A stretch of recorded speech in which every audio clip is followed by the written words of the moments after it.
Hai, Assalamualaikum dan salam sejahtera. Saya Cikgu Iriati binti Ibrahim, merupakan guru perpustakaan dan media atau guru pusat sumber sekolah SK662. Okey. Hari ini Cikgu akan cerita mengenai pusat sumber dan fungsinya. Okey, pusat sumber merupakan tempat pengumpulan semua bahan buku dan bahan bukan buku. Bahan bukan buku yang dimaksudkan adalah seperti carta, CD dan alat bantu mengajar yang lain. Okey.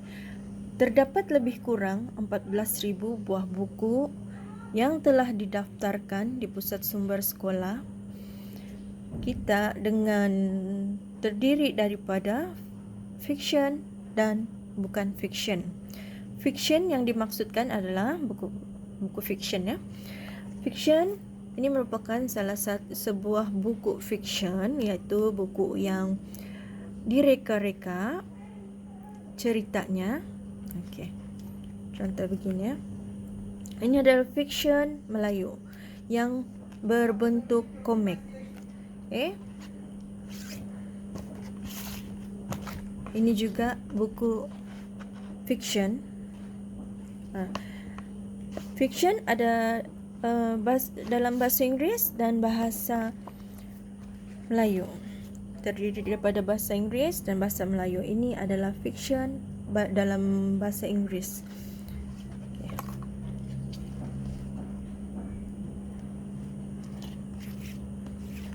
Buku bukan fiction pula adalah buku yang dihasilkan berdasarkan fakta atau sejarah. Contoh-contohnya adalah buku sains, buku sejarah, jurnal dan banyak lagi. Okey, ini salah satu contoh buku bukan fiction. Okey. Ini adalah label ya. Non-fiction Malay. Okay. Ini buku bukan fiction dalam bahasa Inggeris. Ini dalam bahasa Melayu. Dan kebanyakannya adalah dan sebagian besarnya adalah dilabelkan sebagai tanda merah, bermaksud ini adalah untuk rujukan. Untuk rujukan, ada rujukan yang boleh dipinjam, namun ada juga yang hanya untuk bacaan dalam pusat sumber sekolah saja. Okay. Kebanyakannya buku bukan fiction tadi, murid boleh pinjam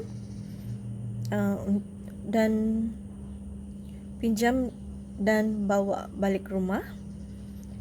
Tapi ada dia punya prosedur ya.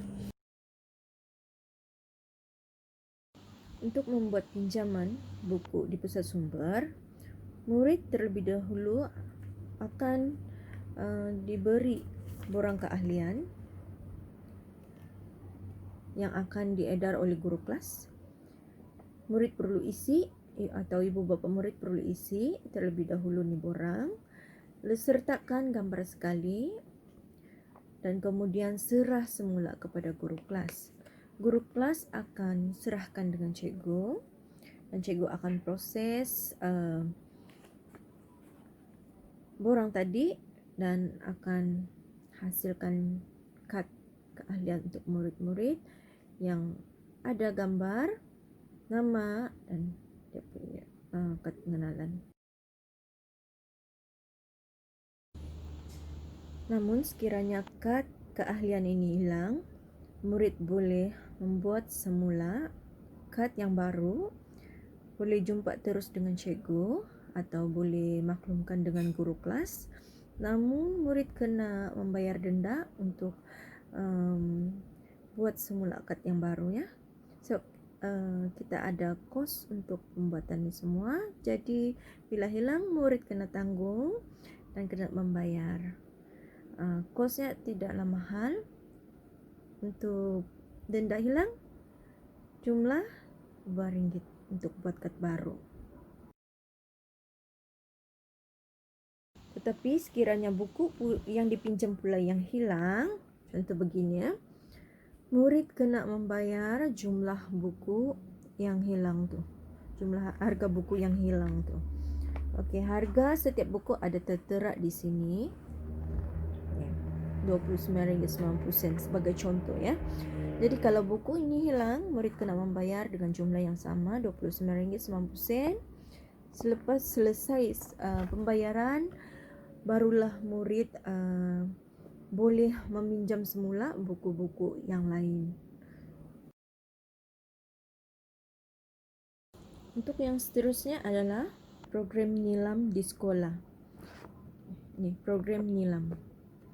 Nadi Ilmu Amalan Membaca merupakan penggabungan atau adunan semua aktiviti galakan membaca yang pernah dijalankan di sekolah dengan memberi pengiktirafan yang sesuai. Program ini merupakan satu pendekatan untuk mengatasi masalah yang menghalang penyuburan tabiat membaca dalam kalangan warga sekolah. Matlamatnya adalah bertujuan untuk membina tabiat membaca yang berkekalan dalam kalangan murid. Objektif nilam adalah untuk menjadikan murid banyak membaca, menggalakkan sekolah terus menjana idea kreatif dan inovatif bagi menyemai tabiat membaca murid. Setiap murid merekodkan buku yang dibaca dalam buku rekod bacaan nilam. Ini adalah satu contoh buku rekod bacaan nilam. Tuliskan nama di sini, sekolah dan tahun, murid kelas apa ya, tulis di sini. Okey, di dalamnya adalah terkandung dia punya untuk rekod bacaan murid lah sebagai bukti ya. Contoh. Ini murid kena isi ikut dia punya nih. Akan diterangkan juga dia punya cara mengisi buku nilam ini. Untuk murid tahun 1, kalau tidak pandai membaca dan menulis pun, murid boleh membuat rumusan sini dari buku yang dibaca tadi. Boleh melukis sini, boleh lukis. Kalau kurang dalam merumus atau mengulas isi bahan cerita dalam buku tadi, boleh lukis di sini. Ya, dia boleh sama ada bertulis atau lukisan atau apa-apa bentuk terjemahan yang lain. Boleh direkod di sini ya sebagai bukti. Setiap bacaan murid tadi, guru akan mengesahkan rekod bacaan murid, sama ada guru kelas atau guru bahasa atau cikgu sendiri akan mengesahkan. Dan sekiranya banyak bacaan yang murid lakukan, maka murid layak diiktiraf sebagai pembaca yang terbanyak atau mengikut kategori kriteria yang sesuai dengan murid. Okey. Pelaksanaan program nilam mempunyai 2 tahap, iaitu tahap jauh hari dan tahap rakan pembaca. Okey, tahap jauh hari juga akan terangkan di sini ya. Okey, membina kemahiran dan minat membaca sehingga menjadi satu tabiat. Murid wajib mengikuti aktiviti galakan membaca di sekolah, menggunakan kemudahan meminjam buku melalui PSS dan lain-lain sumber. Maksudnya murid boleh membaca di pusat sumber, meminjam buku gitu, ataupun gunakan internet untuk buat bacaan secara online ya. Mula dinilai seawal tahun 1 sehinggalah tahun 6. Maksudnya rekod bacaan murid akan dikumpul dari tahun 1 sampai di tahun 6 nanti, dan akan diiktiraf mengikut banyak mana bacaan yang dibuat.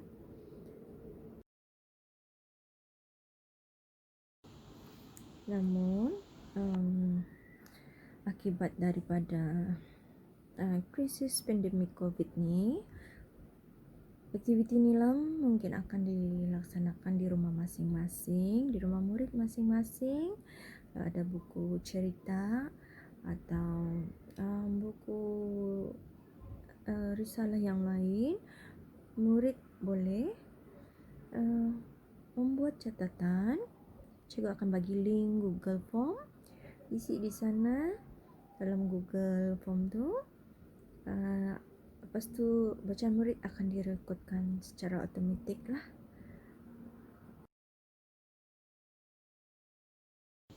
Manakala tahap rakan pembaca pula, setelah membaca 100 naskah buku, murid layak memasuki tahap rakan pembaca. Kebolehan murid membimbing dan menarik minat rakan lain supaya suka membaca. Murid dibimbing oleh guru secara berkumpulan melalui bengkel dan tunjuk cara. Seterusnya, buku yang dipinjamkan kepada rakan, anggota keluarga, jiran dan lain-lain. Mereka akan diambil kira mengikut penglibatan, aktiviti, kekerapan, bilangan pinjaman, pendengar dan pembaca. Contoh aktiviti rakan pembaca atau RP: bercerita, membaca bersama, bicara buku, meminjam buku, pidato atau ulasan buku. Tahunan, buku rekod kemajuan, kad kumulatif sebagai dia punya bukti bacaan. Kita akan rekodkan di sana. Lepas tu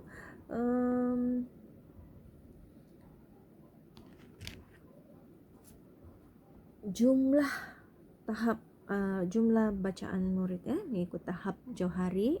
Sekolah rendah 90 hingga 179 pengiktirafan atau dia dapat ni gangsa lah. 180 hingga 269 buah buku, murid akan dapat pengiktirafan perak.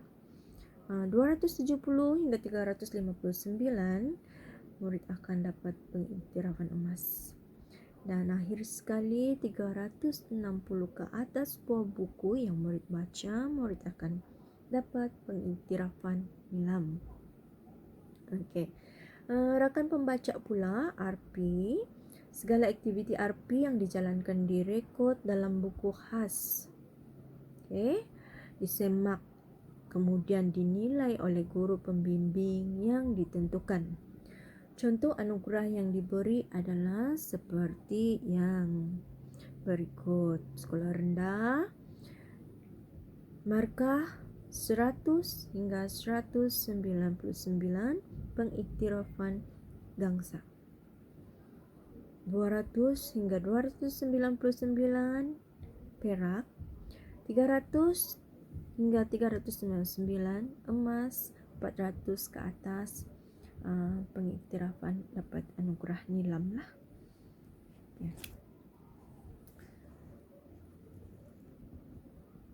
Masa yang disarankan program nilam dimasukkan dalam jadual waktu. Terdapat dalam dimasukkan dalam jadual waktu bahasa Inggeris dan bahasa Melayu. 1 waktu pengajaran dalam pengajaran bahasa lah. Masa khas semai 10 minit asas ilmu. Itu masa khas 10 minit ya. Biasa dibuat sebelum mula kelas. Waktu untuk aktiviti PSS pun boleh dilakukan program nilam. Menggunakan waktu senggang untuk membaca. Maksudnya kalau ada masa murid terluang, datang pergi sekolah awal, boleh masuk pusat sumber, buat bacaan, buat aktiviti nilam di pusat sumber, pintu pusat sumber sentiasa terbuka untuk murid-murid membuat bacaan di dalam sana atau aktiviti lain, boleh buat kerja rumah juga, tapi digalakkan untuk melakukan aktiviti nilam waktu itu ya. Dalam pelbagai aktiviti membaca, asal ada masa terluang, murid boleh melakukan aktiviti nilam juga. Baca apa-apa sejaka carta, baca peta, baca risalah pun dikira sebagai nilam. Peraturan sebelum masuk ke pusat sumber, murid kena tanggalkan kasut dan letak di rak kasut yang disediakan yang berada di luar pusat sumber. Buka kasut dulu, kemudian baru masuk dengan kebenaran daripada guru lah. Beg, kalau ada sekiranya bawa beg, letak di luar juga. Letak di luar pusat sumber, ada rak yang disediakan di sana. Letak kasut dan beg di rak yang disediakan di luar pusat sumber. Apabila berada di dalam pusat sumber, murid hendaklah dalam keadaan senyap. Dalam keadaan senyap, jangan bising, buat bacaan saja, buat aktiviti yang sepatutnya saja di dalam pusat sumber. Tidak boleh lari-lari, tidak boleh main-main, tidak boleh bercerita. Tidak dibenarkan juga untuk makan dan minum dalam pusat sumber. Kalau ada bawa makanan, tinggalkan juga di luar pusat sumber. Pakaian murid semasa berada dalam pusat sumber mestilah kemas dan lengkap. Maksudnya pakai baju sekolah, uniform sekolah, atau baju sukan sekolah, baju PJ, boleh masuk dalam pusat sumber. Selain itu tidak digalakkan ya. Tidak dibenarkan berada di kaunter yang terdapat di pusat sumber kecuali pengawas pusat sumber. Tidak dibenarkan juga mengubah kedudukan peralatan tanpa kebenaran guru. Maksudnya apa yang ada di pusat sumber, murid jangan pindah-pindahkan. Kalau ambil buku di rak itu, kembalikan di rak yang asalnya. Jangan dipindah-pindah sebab itu buku-buku semua sudah disusun ikut dia punya kategori ya. Yang lain-lain pun bila sudah duduk pas gunakan kerusi kan, letak semula di tempat asalnya. Susun elok-elok sebelum keluar daripada pusat sumber. Kita jaga pusat sumber kita sama-sama.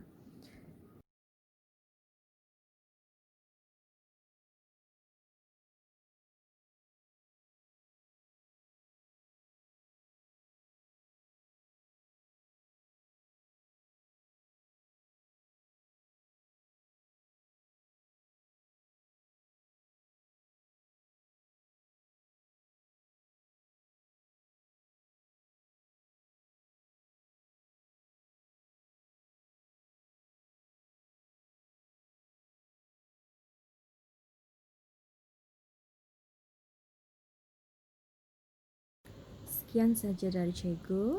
Selamat membaca.